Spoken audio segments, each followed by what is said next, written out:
they be?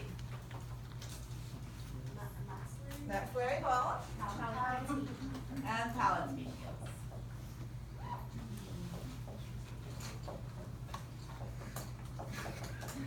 And then if we extend the maxillary bone down here, we're going to have teeth.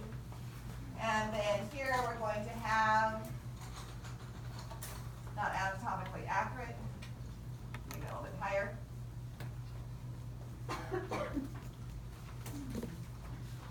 What bone do we have here? Mandible. All right. Let's put in some muscle.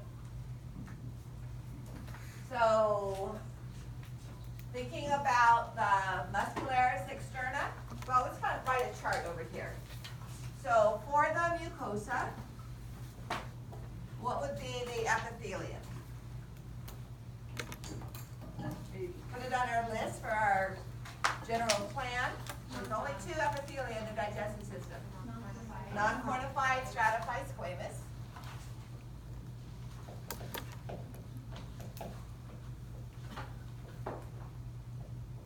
All right, and I'm not going to put all the loose irregular connective tissue and stuff like that down because that's going to be standard. All right.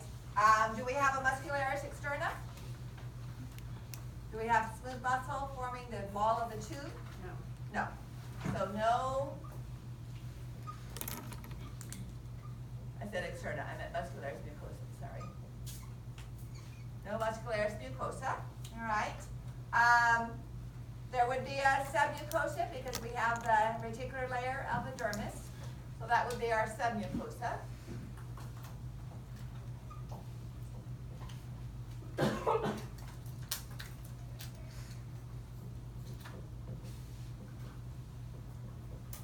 Which is still dense irregular connective tissue.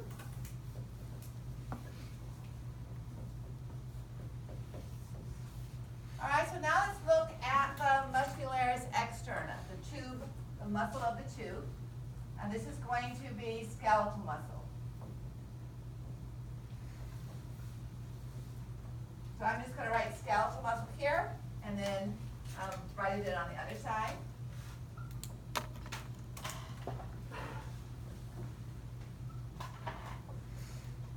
So, anybody remember from Bio 430, what is the skeletal muscle that forms the floor of the mouth?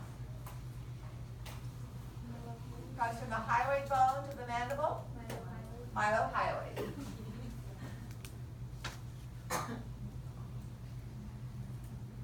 All right. What is the skeletal? We're not going to list every single muscle in that area, but what is the skeletal muscle that forms our lips? The very first sphincter of the digestive system. Functions to close the circular orbicularis oris. All right.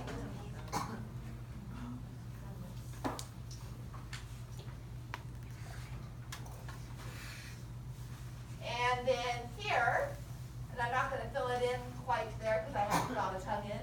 All right. So I'm just going to write it over. I'll put it over here. What forms the two muscles that form the wall of our cheek? Buccinator. Buccinator or buccinator are the two more common ways of pronouncing it. Is that a chewing muscle? No. That functions to compress the vestibule so food doesn't build up between the gums and the cheek. Well, what is a chewing muscle that helps to form the cheek? Masseter.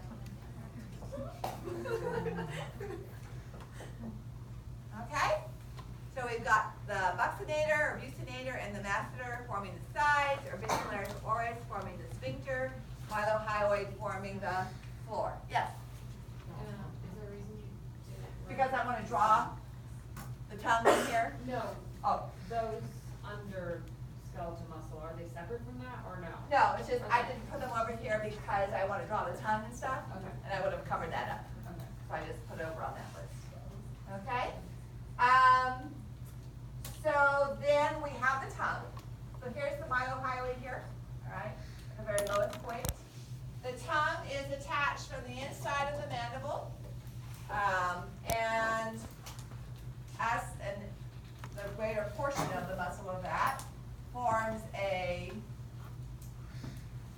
shape. So anybody remember what the term is for the bend of the mandible? The gingiva. So this muscle is the genioglossus. Okay? The fan-shaped one.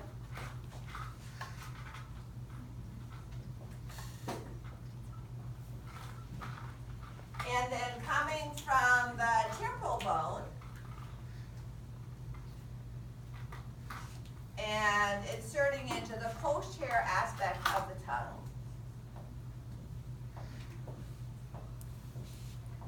We have this muscle. It's not shown there because it's covered up with the membrane lining the mouth. Anybody remember what this one is?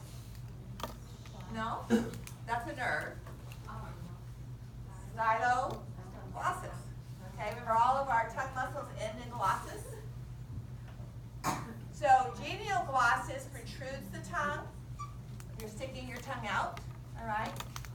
And it's probably more important for speech than it is for moving the food around in our mouth. Styloglossus is an important muscle for swallowing because it's going to pull the tongue up and towards the back, up towards, because the styloid process is behind and above the tongue. So it's going to pull the tongue up in that direction, and that's what starts moving food into the throat, the pharynx, for swallowing. Okay? And then the last muscle for the tongue comes to the hyoid bone from the posterior third, and it functions to pull the back of the tongue, kind of the opposite of styloglossus that pulls it up. This muscle pulls it down. So from the hyoid bone to the tongue is our hyoglossus. Okay? So genioglossus, styloglossus, and hyoglossus.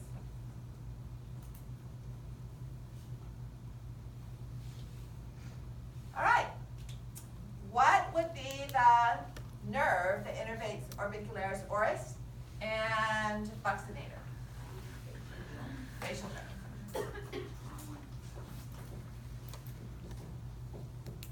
And genioglossus and hyoglossus and styloglossus? It's too easy. Hypoglossal nerve.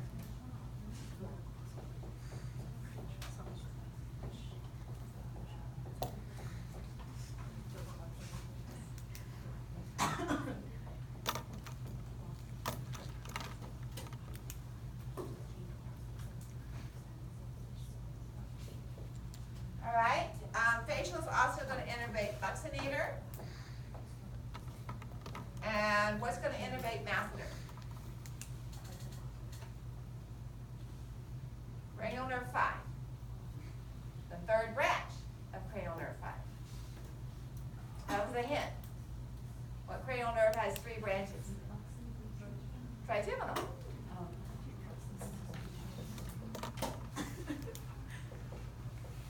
So the third branch goes to the lower jaw region, all right? It's sensory, but it's also carrying motor for our chewing muscles.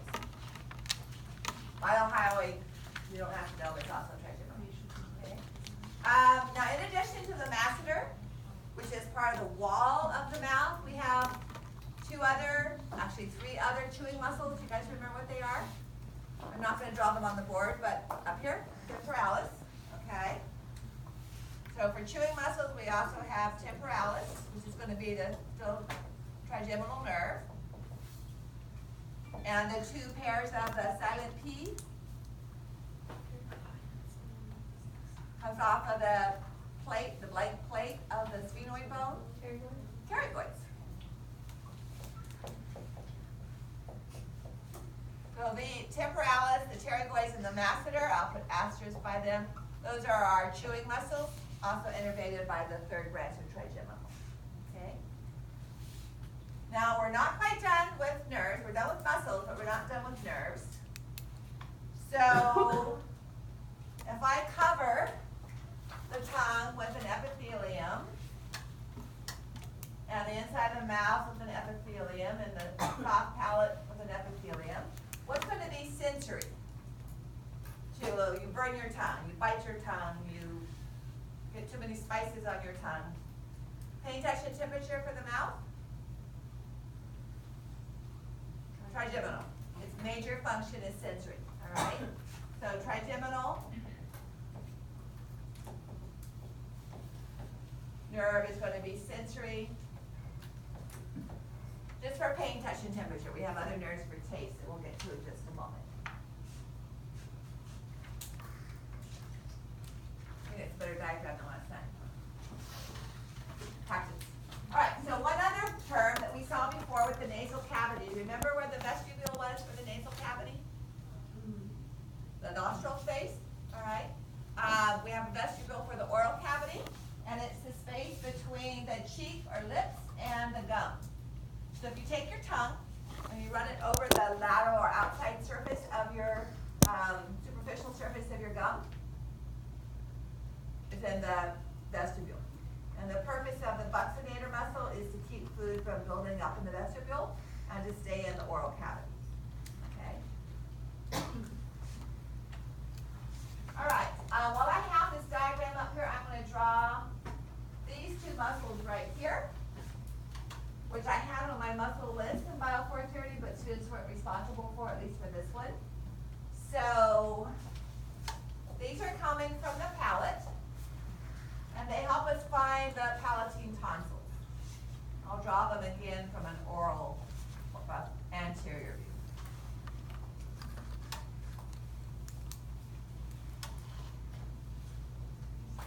So these are coming from the palate, and they start out with palato, okay? The palatoglossal goes from the palate to the tongue. The palatopharyngeal goes from the palate to the throat. So between those two, we have our palatine tonsils. So you've seen these folds already. We don't see the muscle because it's covered with the mucous membrane.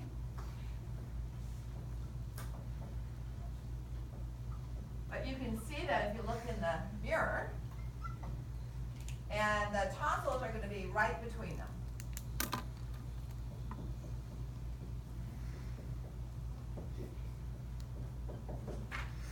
All right, so you can see them on the sagittal heads of our model heads. So right here is the palatoglossal, and here would be the palatopharyngeal, and here's the palatine tonsil. Okay.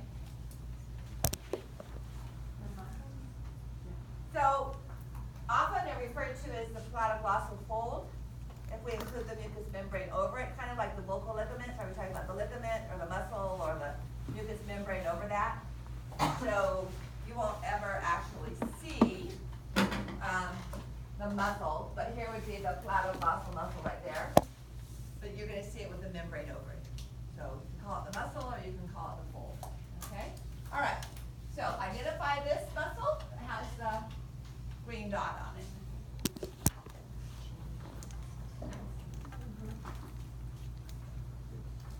If you didn't understand my drawing, the answer's on the board.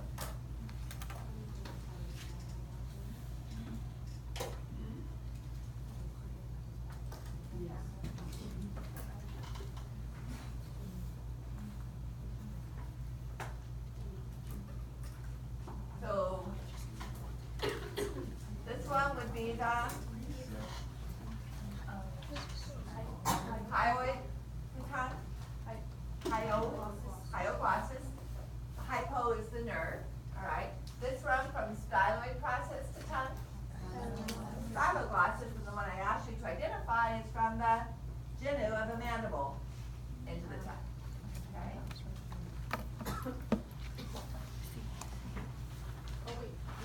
You're not done? Sorry.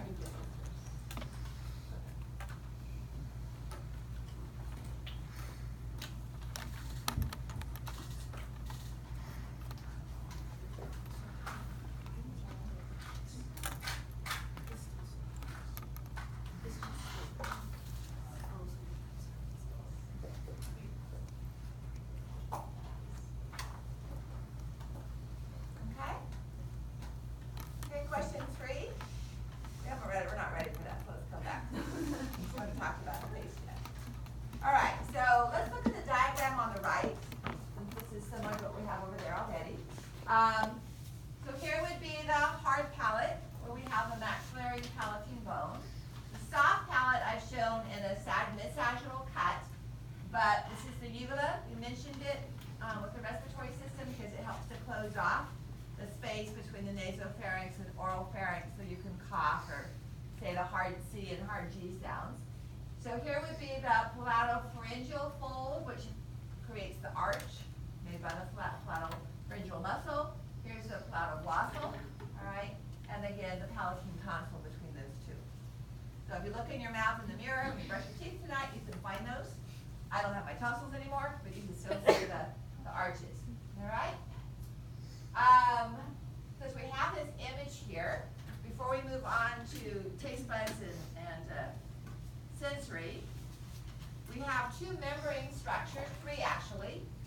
One associated with each lip, and our word for lip is labia, if you recall. The reproductive labia minora majora, as well as our levator labia superior muscles and so on. So this is known as a frenulum, F-R-E-N-U-L-U-M. We can't see it on the models because it would be cut right through them as a mid-sagittal. But if you lift up your lip, there's a one on the inner surface connecting it to the gum, and an inferior labial frenulum, and then there's a lingual for the tongue. All right. So I just read there's an increase in the number of surgeries on infants, requiring where parents have their lingual frenulum clipped. If it is significant for the labial frenulum, it causes a separation of the two central incisors for the teeth. And then here's the lingual frenulum, which we all have, but if it extends too far forward towards the tip of the tongue, can interfere in the movement of that in speech. All right, so here creates a little heart shape, where if it's too far forward, it pulls on the. But it can be easily missed. So a lot of young children that are starting to talk and their speech sometimes is the daycare provider that notices speech is different and cause the parents to notice it because it's your first child and you've never really learned to listen to a child learn to speak, and so sometimes they will catch that. My doctor explained to me, because how we found my son's is, I think why it's more popular to get surgery now is breastfeeding is more popular. And it's harder for them to latch on when they have that. Yeah, so it's an easier catch when there's a lactation consultant in there. They're in there watching and figure out why your baby can't latch. I know the young mom at the house where I live, her daughter didn't talk for a long time. Mm-hmm. And so I kept watching her tongue, and when it's not your daughter, you have to stick your hand in there and check, but I kept looking for that to see if it was an issue, but she was fine. I had the same experience too, right at the hospital, like the first day, both my kids, they clipped right away. Oh, really? The very first day? Yeah, because of the lactation consultant that comes was in. there and caught it. They could identify it right away. Good. Did they have that pull in there, or was it that noticeable where they had the little heart-shaped tip of the tongue? My son had heart And it's shape. really bad. Not like that bad, but you could see it. See it and you knew what you were looking for? Yeah. While we're here, we're going to talk about the teeth anyway. Anybody know the fancy anatomical term for gum? You probably heard it for inflammation of the gums. Gingivitis. So gingiva, we're going to come talk about the tongue and under the teeth in just a moment. All right. So finally at the tongue. I'm not going to diagram it on the board because I already have that up there. But I will erase what I have on the right and write down the different types of papillae. Okay? You guys have all of this? I didn't put the serosa up, but the equivalent of our serosa for the mouth would be the skin. Okay? So instead of the simple squamous epithelium of the serosa, we would have the quantified stratified squamous of the skin, would be the fourth modification of our general plan. Okay?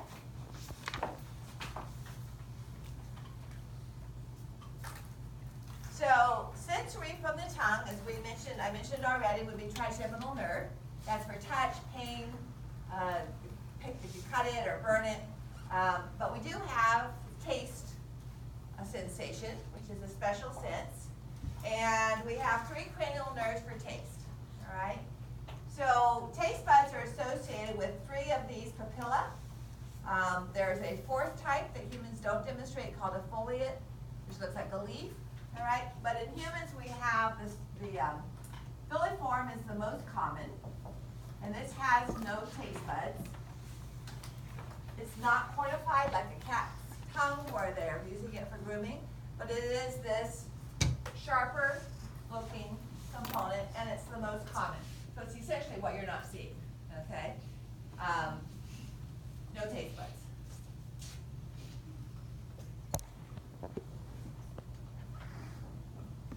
Then we have fungiform.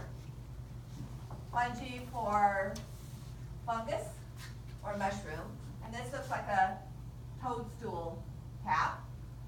And the taste buds would be here. So this has taste buds. And it's for the sweet, sour, salty, old framework. Cranial nerve. Anterior 2/3 of the tongue. Facial.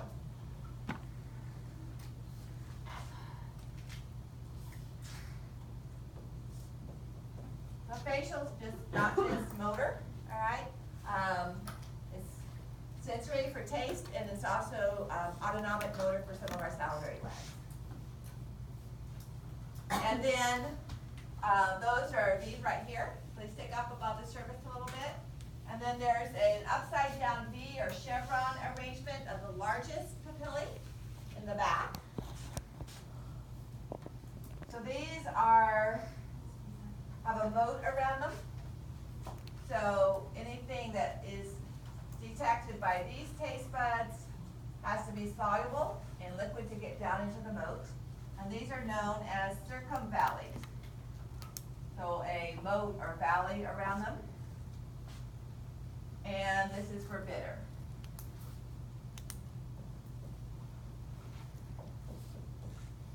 So when you taste coffee, you get the after bitter taste as you're swallowing it, all right? And the reason why I don't love coffee is that bitter taste. Although my favorite ice cream is coffee. And I've had people promise me for years they could make coffee that tasted like coffee ice cream, and it never does. Still bitter or too sweet or something. So I guess I could just heat up the not coffee ice cream, but I don't do that.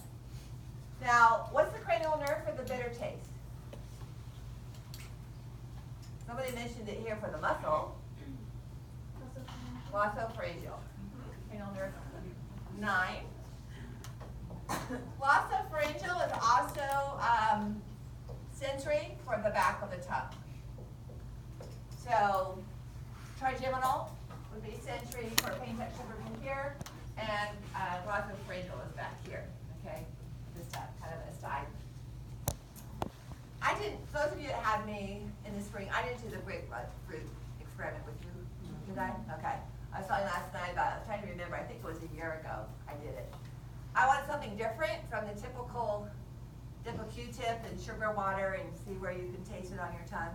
And so I came across, I didn't make it up, I came across an activity that I had never heard of before. And I had brought in grapefruit juice, and we had PTC paper. That's a little kind of, the Listerine strips that dissolve on your tongue, similar to that, but only people that have the recessive gene for it can taste the bitterness. And then I brought in blue food coloring. So I had students pat their tongues a little bit dry, paint their tongue with blue food coloring, and it goes away after about 20 minutes, so they're not stuck with it the whole day. Take one of those paper hole reinforcers that are open in the middle, stick it on your tongue after they painted the blue food coloring, because the food coloring doesn't stick as well to the fungiform, so it showed up lighter than the surrounding darker. And using the paper hole reinforcer, you could always have the same surface area. And then they took photographs of each other's tongues and counted the number of fungiform papillae in that opening. Then they, whatever order, they tasted the grapefruit, and then they did the PTC paper, all right?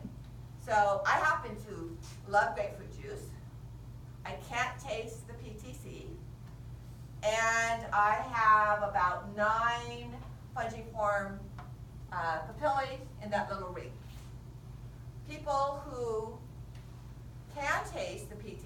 and hate grapefruit juice have over 24 or 25. And then, there's a mixture in between. But typically, if you can't taste the PTC and you like the sourness, or it's not really bitter, but the sourness of the grapefruit juice, the PTC is more bitter, and you have less than 10 of those fungiform. And if you don't like it, then you have more than 20. So it's kind of a little more interesting to do a personal kind of testing on that. All right? So fungiform, taste buds, sweet, sour, salty, facial. Circumvallate, taste buds, bitter, glossopharyngeal. Filiform is more for the touch sensory. All right, so that would be the trigeminal in the front or glossopharyngeal in the back. We have one more nerve though that does taste. Anybody know what it is? It's for the sides of the mouth and the back of the throat. And it's kind of that umami, meaty kind of, I don't drink alcohol, but I've tasted wine, I just don't like it. Again, you kind of you're supposed to swirl it around in your mouth, or maybe it's the glass you swirl around. Anyway, those extra flavors you get come from vagus, right? So our three cranial nerves for taste are facial, glossopharyngeal on the tongue, and then the mouth and back of the throat is vagus. So now we can ask this third question here. And what taste is that? Bitter? Or No, umami is a meaty, savory, yeah. Vegas. Yeah.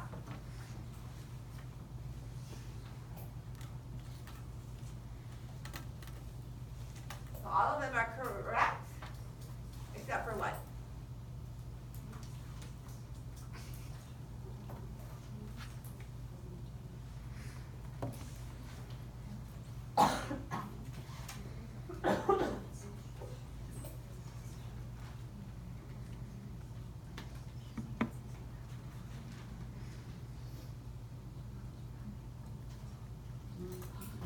So which is the wrong one?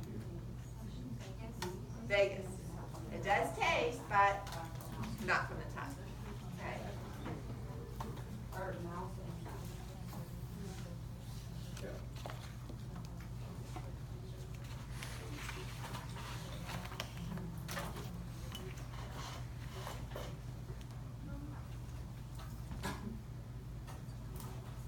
Okay? Guys, someone questions, please?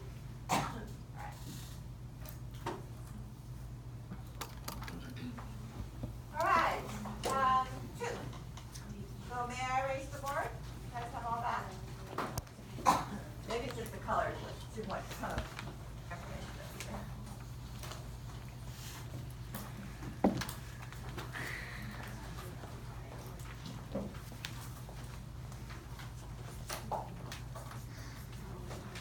So when we do the physiology aspect on Tuesday, we're going to come back through these regions and talk about the enzymes and hormones that are made there and what happens to various chemicals. We won't spend much time with the tongue at all, okay? So it has a lot more anatomical components than physiology activity. All right, we'll do the parts of the tongue of the tube, parts of the tube, and then we'll look at the pattern of dentition and how it changes from childhood to adulthood.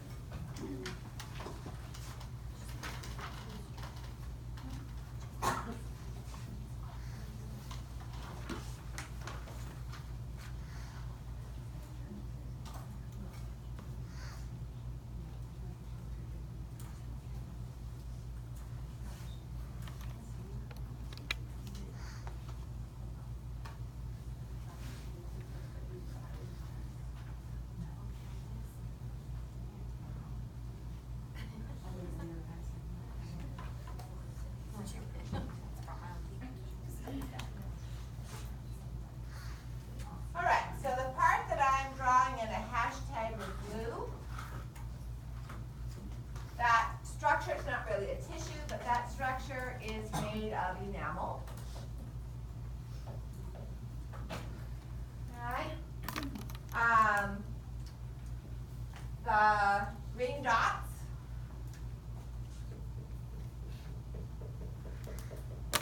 is dentin. That has living cells known as odontoblasts. The enamel does not have any living tissue. So, at least in humans, rodents, the enamel grows, but in humans, the enamel does not. All whereas the dentin requires nourishment, because these cells, known as odontoblasts, are active cells. And so to provide that nourishment and removal of waste material, we have the pulp, which is in the pulp cavity. This is connective tissue, dense irregular connective tissue primarily. And so blood vessels and nerves provide the nourishment to the dentin in this area here. Okay? So that's really just the components of the tooth. And we have one more, what color can I use? We have one more layer to add, and that is the cementum. And I'll just do it with the black. And this is a sticky substance on the surface of the root of the roots. I'll make that a little bit thicker.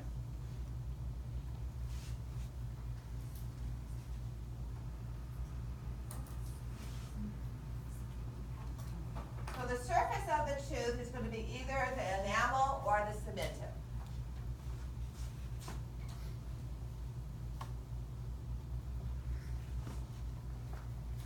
So we have the parts of the tooth are the crown, the neck, and the root, all right, as far as regions.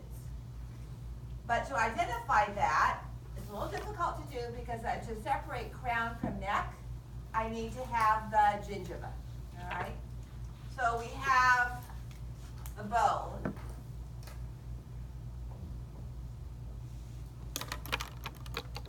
You want to remember what we call the space in the bone that contains the roots? They are processes of the maxillary and the mandible bones.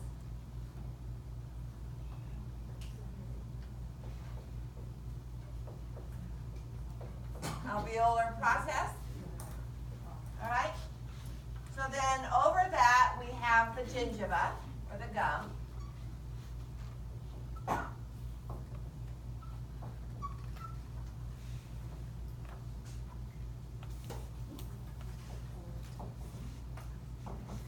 Now that I have the gum line in place, I can distinguish between the crown and the neck. All right? So the crown is that region of the tooth above the gum line covered by enamel. And the neck is that region of the tooth covered by enamel but hidden by the gum.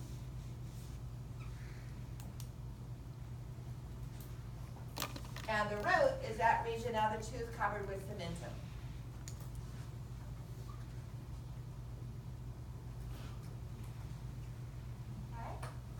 On the diagram here, from here up would be the crown, this would be the neck, and this would be the root. Okay? You don't have to worry about the apical foramen or the root canal, but I will talk about that structure in just a moment. Now, we have collagen fibers from the cementum attaching to the periosteum of the bone. And if you recall from Bio 430, what type of joint would this be? Between the tooth and the bone. Cartilaginous, fibrous, or synovial? What did I draw? Collagen fibers. All right. So this is a fibrous joint. Synarthrotic, diarthrotic, or amphiarthrotic? You would think it's amphi because it gets loose, just like the pelvis gets loose, but it's considered to be synarthrotic. So unless you're losing your tooth, it would be synarthrotic.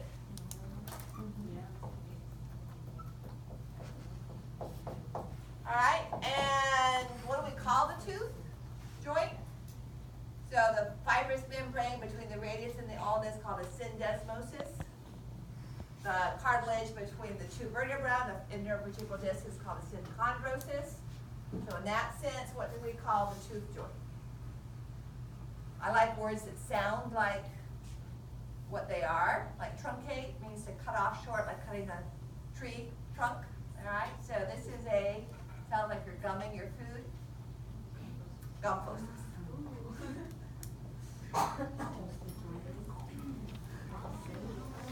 All right, so that's what we call the joint formed by the tooth in its alveolar process.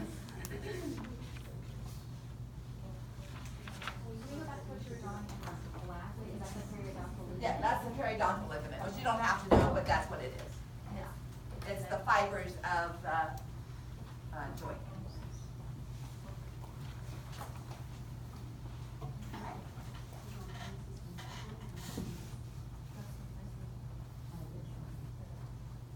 Now, if you wear down the enamel, you need to have it filled. You need to have a cavity filled if it's just thinning of the enamel. No. They're going to watch it, okay?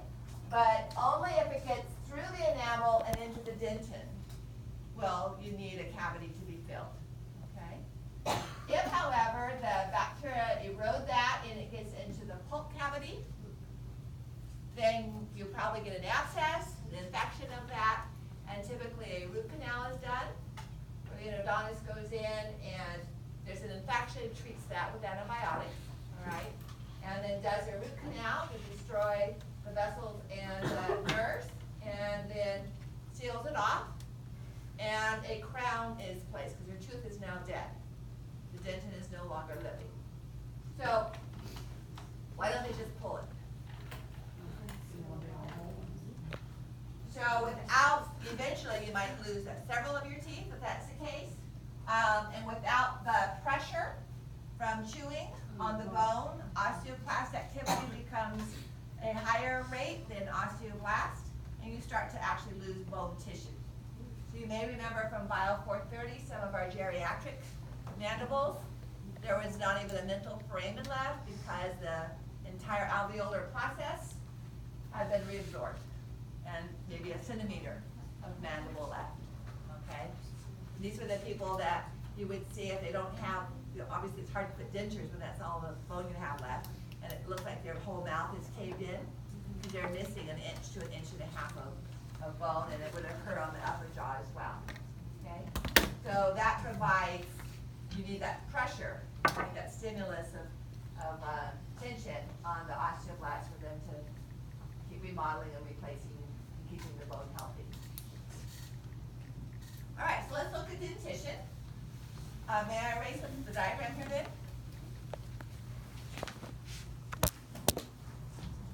I'm not going to draw it out. You've got that on the diagram. So what I'm going to do is list the teeth. And I'll use a different color for the 3 teeth in the corner of the mouth that are found only with adult or permanent dentition. So we divide, now dentists number the teeth differently than this, all right? They don't use these names as much as they use numbers. So if you divide the upper or lower jaw into quarters, with a child dentition or primary teeth, you would have 5 teeth, all right? You do that for the adult, so starting around 10 to 14 years of age, you have 8. The third molars don't come in until the late teens or early 20s, if they come in at all. Because for sometimes they don't come in, and for myself, I don't even have one. They're not even in my mandible, okay? So, the ones in black will be what are present in primary or deciduous and permanent teeth. And then I'll add the ones that are only in adult dentition or permanent dentition in a different color. So we have central incisors. And those come in, some babies are born with teeth, all right? But typically central incisors come in around 6 months. And then we have lateral incisors. Incisor means cutting, so these have a sharp cutting edge rather than a grinding edge like a molar might have. So that would be these central and lateral. We always start at the midline, and you want to go backwards. You don't want to, if you're looking to name teeth, you don't want to start back here and go forwards because some teeth might be missing. You always want to start with the midline, and that's always going to be the central incisor. All right, and then the third tooth that's present in both dentitions is cuspid, also known as canine because it can be long in the tooth a little bit longer than the other teeth. All right, and then we see the first and second bicuspids or first and second premolars. These are not found in children.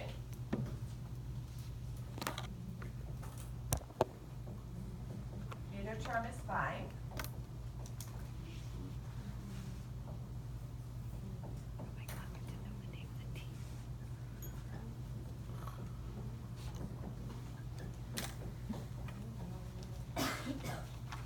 And then the child also has and then loses the first and second molars.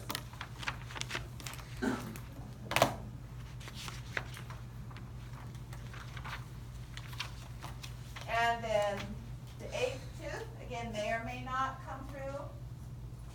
And that's the third molar. Yes? So when you're taking all the ones in black, or when you're. So, the ones that are in black are ones that are present in the child, and they lose and then come back again. So you have two sets of these typically. The ones in green only appear typically one time. Okay? So the reason people usually have surgery on their wisdom teeth is their jaw may be too short. They have 8 teeth along that side, and so the third molar ends up going sideways. Pulling teeth is not a difficult procedure, but if they have to cut into the bone and the gum and open all that up to get the tooth out, that's when it becomes painful and an ordeal. Okay, if it's just a simple tooth pulling, it's usually not an issue. Alrighty. So my granddaughter turns a year old the day after Christmas, and she got her cuspids about 2 months ago, and her cuspids, central incisors, and her lateral incisors about 2 weeks ago. So about in line for the central incisors is around 6 months to 7.5. Lateral incisors 9 months, so she's a little bit later than average on that. But then she's not walking like she's supposed to either. So apparently her mom and aunt walked at 10 months, and she has no interest in it. Her other grandparents keep trying to get her to walk because they live here in town as well, holding her up by both hands or one hand, and she'll take 2 or 3 steps, and then she sits, holding your hand, and then she just sits down. She's not, doesn't want to, not at all. All right, so mark all of the teeth that are found in permanent dentition. Hopefully you're not colorblind. Only permanent dentition. Does that mean they don't fall out? It doesn't mean they don't fall out, it means they're not found in the child. Okay? So you only, usually, typically, some people have 2 or 3 or 4 sets of teeth, like sharks do, not very many, but typically would only have 1 set. So they would come in one time, and then, so they're part of permanent, they're not deciduous. You're saying which ones are all found in adults, correct? Only found in adults, so you don't see them in the child. So we go back to this diagram.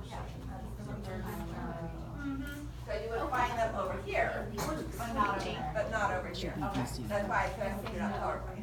Oh, mark all the other flowers. First, second, third. First, second, premolars, and then third molar. Oh, just kidding.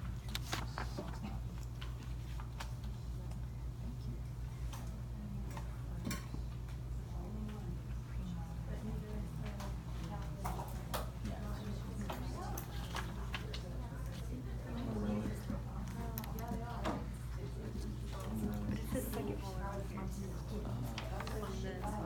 Sure, your teeth. Yeah, Cougar rock. On the picture, it says second molar of the kids. Yeah, that's right. It should just be B and D.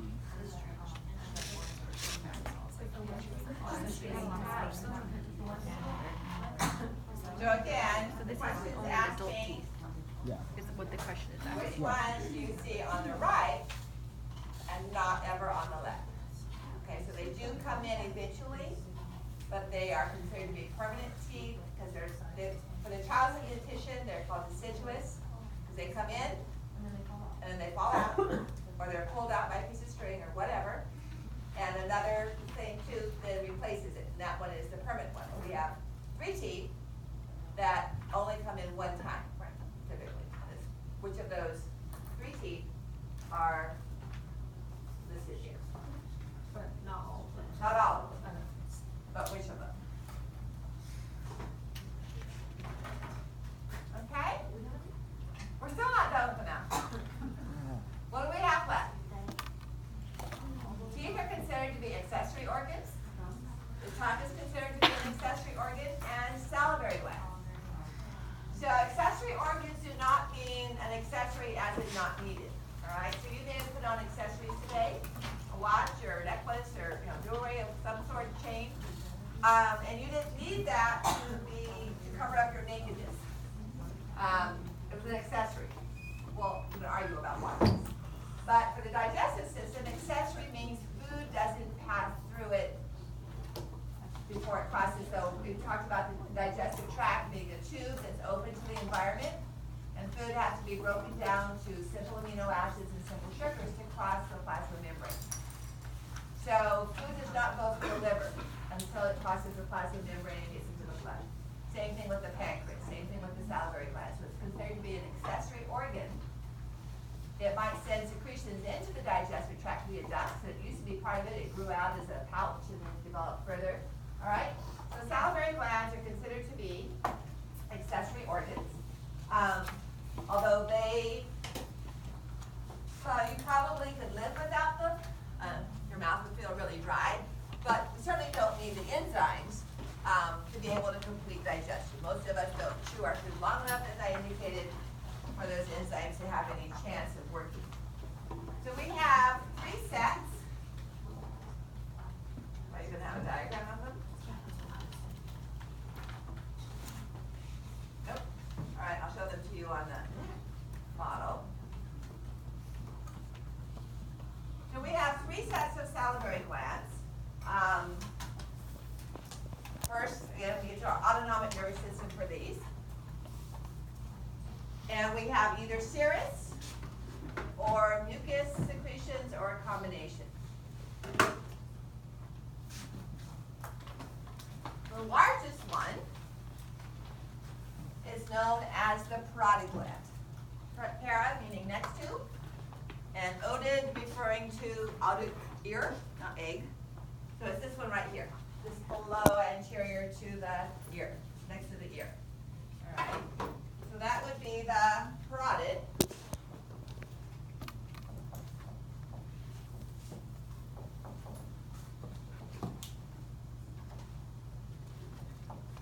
Parotid salivary gland. And this secretes a serous fluid. A watery fluid.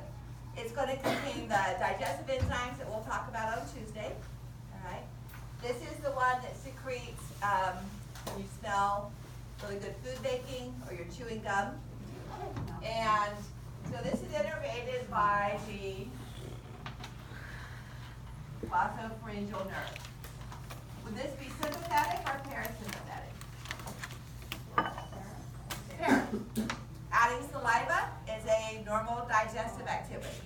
When you get scared, your mouth goes dry. Postcranial nerves, we don't have any sympathetic components to our cranial nerves. They're autonomic at all, they're going to be parasympathetic. All right? Then we have the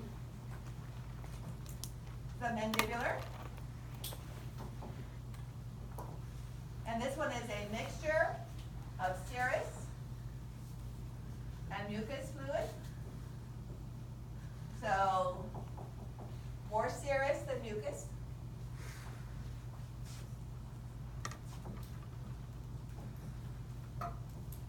The mucus part helps to bind food together. So if you're eating dry crackers or cookies, it doesn't spray crumbs everywhere. And sublingual is mostly mucus. And that's also facial nerve.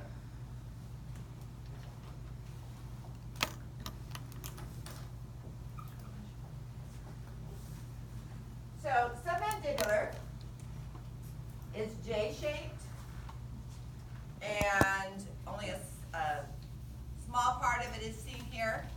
There's a small part that's on the outside of the mandible, deep to the masseter, and then the rest of the J, length of that J shape is on the deep side of the mandible, okay?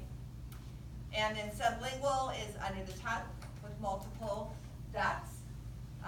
And the parotid duct comes out just opposite your second molar in the upper jaw. So sometimes you can feel a little bump there.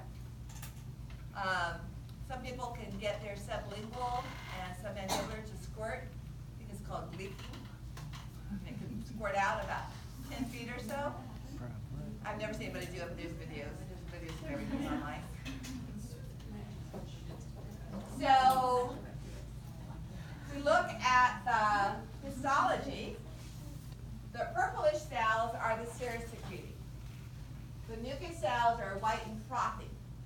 These are like the sebaceous glands in their appearance in the skin. They're not like goblet cells, right, releasing the simple columnar.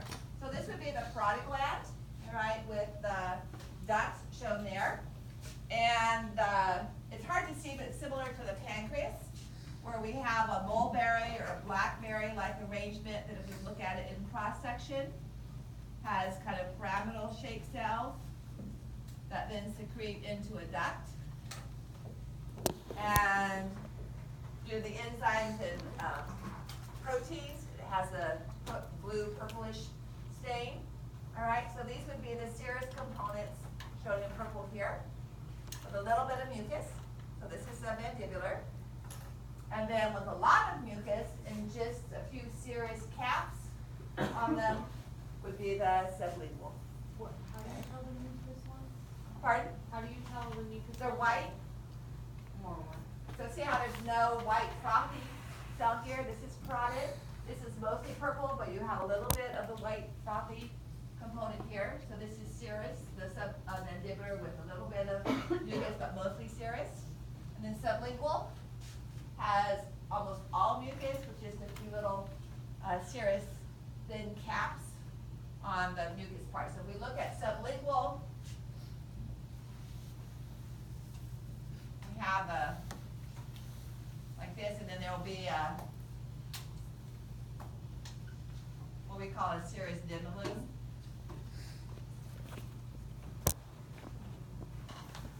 On the outside. So this would be the mucus part. And this would be the serous. But again, mostly mucus. So the only thing that you might mix up the parotid with is the pancreas, which we looked at first week of school. But what does the pancreas have that no other organ has? Because of its endocrine component? The islets. Okay, so we'll talk about that on Tuesday. So this arrangement, this pie-shaped arrangement, is called an acinus, so that gives rise to the term acinar cells.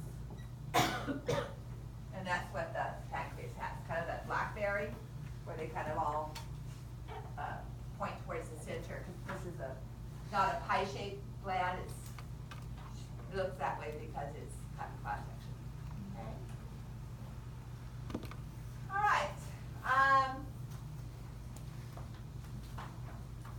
Let's do this. Let's see that. What did I take a break last night? I do. I should take a break now between stomach and small intestine. How much more do we have? Stomach and small intestine. I want to give you some lab time. Let's go ahead and take a break now and do. I think I did it at 8:30 before, but let's take a break now. No, let's do stomach first, then you'll have more to look at for lab. I think that was my reason. About a 30-minute or so, 40-minute lab time. All right, so we're ready for our second organ, although I suppose you could call the salivary glands the organ, but our second region of the digestive system, and that's the esophagus. So, thinking about the GPAT, are we going to change our epithelia? What was the epithelia for the mouth? Non-cornified stratified squamous. All right? So, the esophagus is essentially a tube which connects the mouth to the stomach.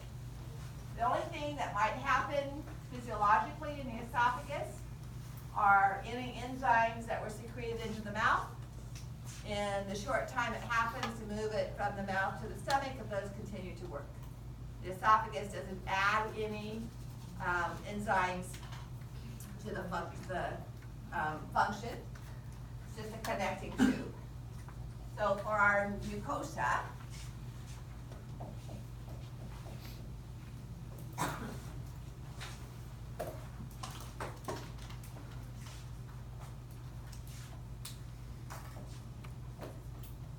it's going to be non-cornified stratified squamous epithelium.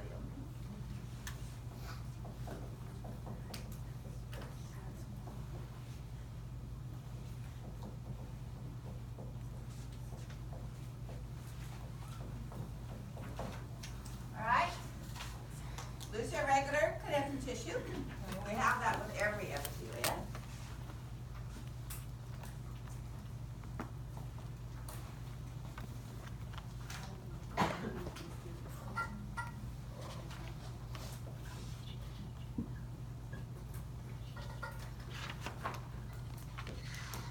And what was the last part of the mucosa? Muscularis mucosa. Sometimes. Okay? So the upper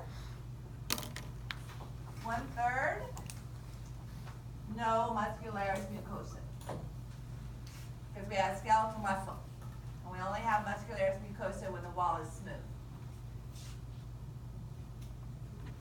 The middle 1/3, some. When we start to add in a little bit of smooth muscle, mixing it with the skeletal muscle.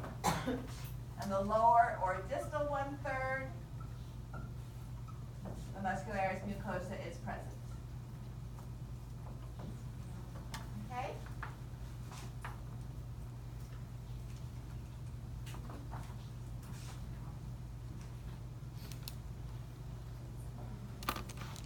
Submucosa is standard, which means it's our dense, irregular connective tissue.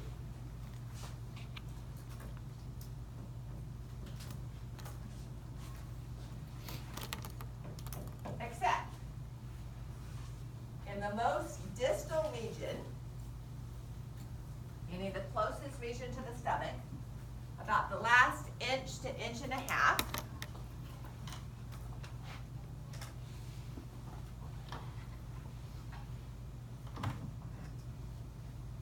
so this is the esophagus. These two models represent the esophagus just prior to transitioning to the stomach.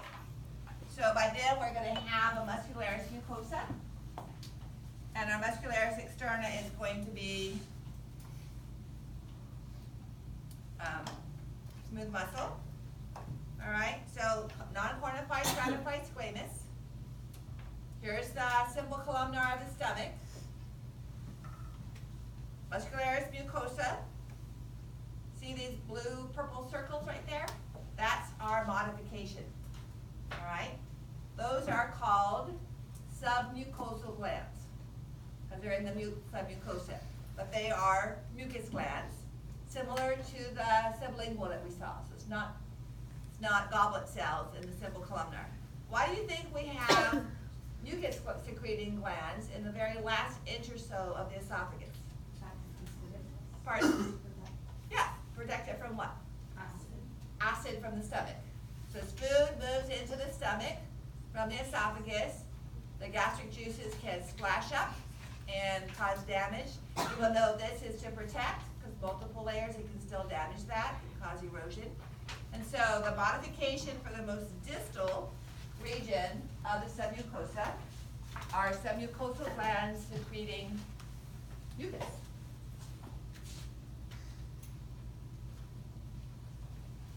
And that replaces. It doesn't replace, it's just an addition.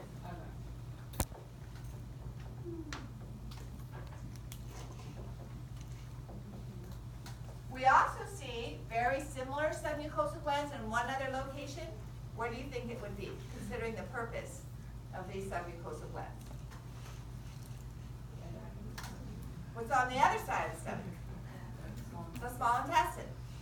So for the first portion of the duodenum, the first 2 or 3 inches, we have some mucosal glands there as well for the same reason, because we haven't yet neutralized the acidic pH of the stomach. All right. Then we have our muscularis externa. Suppose I could have gone that way, but I thought I could get all on one list. And this matches up with our pattern of the muscularis mucosa, all right? So for the most proximal, the upper 1/3, this is going to be skeletal muscle.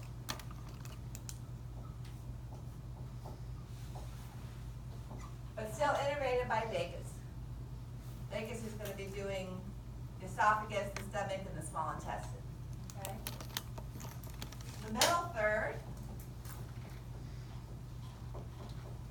is a mixture of skeletal, and then the skeletal will stop, and some smooth muscle will be added, and then that will quit, and we'll go back to skeletal muscle, and gradually more and more smooth muscle. All right, so this is a transitional area, and that's why our muscularis mucosa was patchy. We have muscularis mucosa wherever we have smooth muscle, and no muscularis mucosa wherever it's back to skeletal. And then the distal 1/3 or the lower 1/3 is our intercircular outer longitudinal smooth muscle.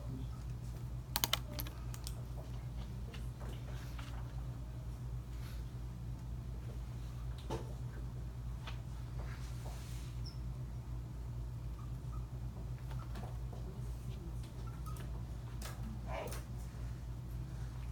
All right, the last structure is the serosa, right? We have mucosa, submucosa, muscularis externa, and serosa. Only we don't. Because what was the serosa? The visceral peritoneum, all right? So only about the last 1.5 inches of the esophagus is actually in the abdominal cavity. The rest of it is in your neck and in your thoracic cavity. No peritoneum there. So, instead,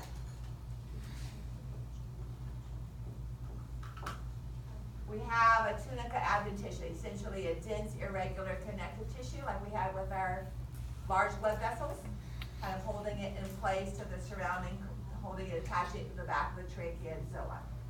So,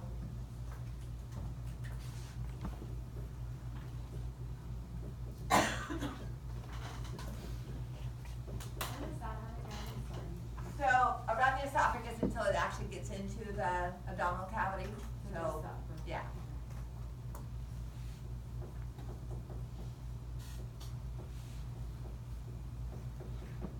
So we give it the same name we did for that outer layer of blood vessels. And then once the esophagus does get into the stomach, remember it's retroperitoneal. So it's only going to have a peritoneal, visceral peritoneum on its anterior aspect. So it doesn't really have a serosa. Okay. So the esophagus, like I said, doesn't really have a function in digestion, but it does connect the two. Sometimes babies are born with a congenital problem where it narrows, called esophageal atresia, or maybe a completely blind pouch. Surgery is only done if the narrowness passes a certain, and they measure it. But the most common symptom is projectile vomiting, where it's going like 15, 20 feet, not just a spit up on your shoulder, all right? Because it gets down there and it can't go any farther and comes right back out again. So obviously if it's a blind pouch ending that's not connected to the stomach, they have to make a connection, but that surgery is usually not done for a while to allow the child to grow. And so they're usually fed with a gastric tube. NG tube doesn't work, because if you pass it down the nose, there's still there's usually a tube directly to the stomach. If it's a narrowing, then it's usually a series of surgeries, where they put a stent in and gradually stretch out the diameter of the esophagus. Okay. All right, let's stop there.